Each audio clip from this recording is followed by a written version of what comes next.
Does the Imperial Steel Company fit your mental picture of a corporation? It's big business, but do corporations have to be big business? Take Renneker's Incorporated, a drugstore. Corporations aren't always big, are they? And not all corporations are businesses. Consider, for example, Fairview Incorporated. A town is not a business, is it? What about schools and colleges? They are often corporations, as are many churches, hospitals, and other non-profit organizations. But business makes up the great majority of corporations, whether small or large. Incorporation is one way of organizing a business. It is one form of business ownership. Imperial Steel Incorporated has many of the legal rights of a person. It owns the land and buildings and equipment. It can buy and sell property. It can borrow money. It can sue in court and be sued. It carries on a business. Imperial Steel, along with thousands of other legal persons, is a part of our daily living. It is a member of our society. Yet it is not simply this property, nor is it a human being or a group of human beings. It is Imperial Steel Company Incorporated, with stock owned by people in widely scattered places.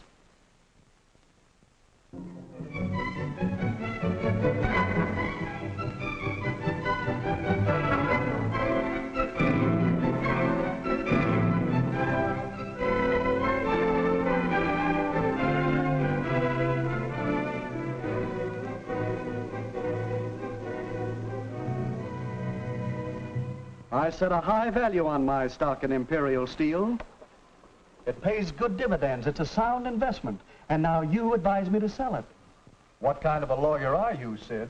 Well, you'll have to raise the cash somehow. And I think the stock's the best way.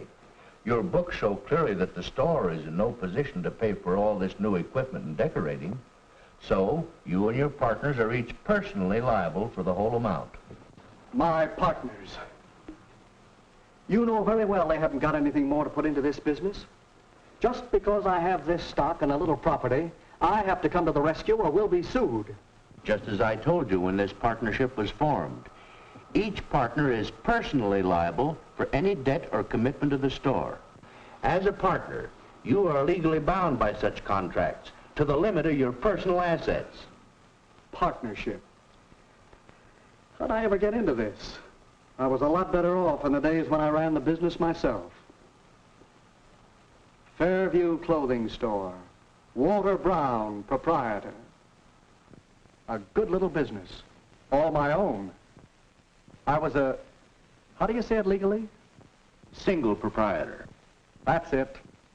I ran the store the way I wanted to. I could do as I pleased. And I collected all the profits.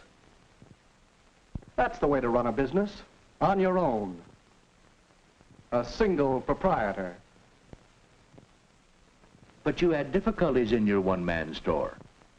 Your good location attracted business, more business than you could handle alone. Besides waiting on customers and receiving and stacking goods on the shelves, you had paper trouble, sales slips, bills, invoices. Man, did you need help. And suppose you got sick. Where would your one-man business be? Not only did you need the kind of help you can't hire, you needed additional capital to carry a larger variety of goods. I needed partners, you said. Now I'm on the spot because of partners. Walter, I still say a partnership was best for your kind of operation at that time. You remember, it was fairly simple once we found the right people, dependable men who had cash to invest and could do some of the work you needed. There was Baker. He had saved a little money while he worked 10 years as an accountant for a wholesale company. You knew you could trust Baker. He'd make a good partner. He'd invest his cash and work as an accountant for a share of the profits. And then there was Johnson. He could also invest a little money. And his experience as a clothing buyer for another company made him a valuable partner too. We knew they'd work hard for the business because each had a personal interest in making it go, as well as the ability to do the work that had to be done.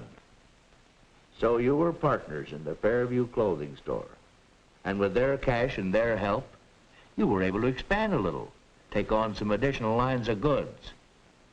Yes, I think your partnership has done quite well. I suppose so. At least we did well until Johnson made the deal for those expensive modern fixtures and new storefront and signed commitments for more than our ready cash. He was just talked into more than we can handle right now.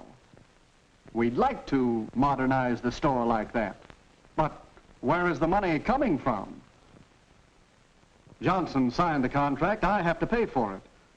Even though I'm the biggest investor in the store, I can't cancel the contract for all that custom-made equipment. It's just lucky for this whole partnership that I can scrape up a little more money to invest in this store. But I don't want this to happen again. What can I do? Can I get rid of my partners? Own the store myself again? You can't afford to buy them out now, can you? No, and I don't know that I want to at that. The store needs all three of us. Everybody makes a mistake once in a while, but I just can't be personally responsible for another one. That's one of the weaknesses of a partnership, isn't it, Sid? Well, maybe you better incorporate the store. Incorporate? Yes.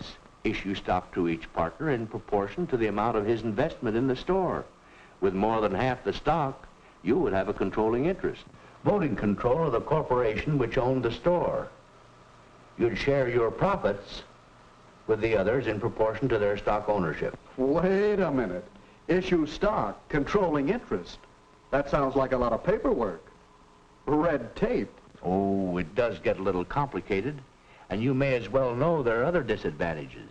You'd be paying special taxes. You'd be subject to new regulations. But incorporating would give you the big advantage of what you want right now. Limited liability. Look, here's how it works. You start with a group of people who want to invest their money in a company. Then these people apply for a charter as a corporation.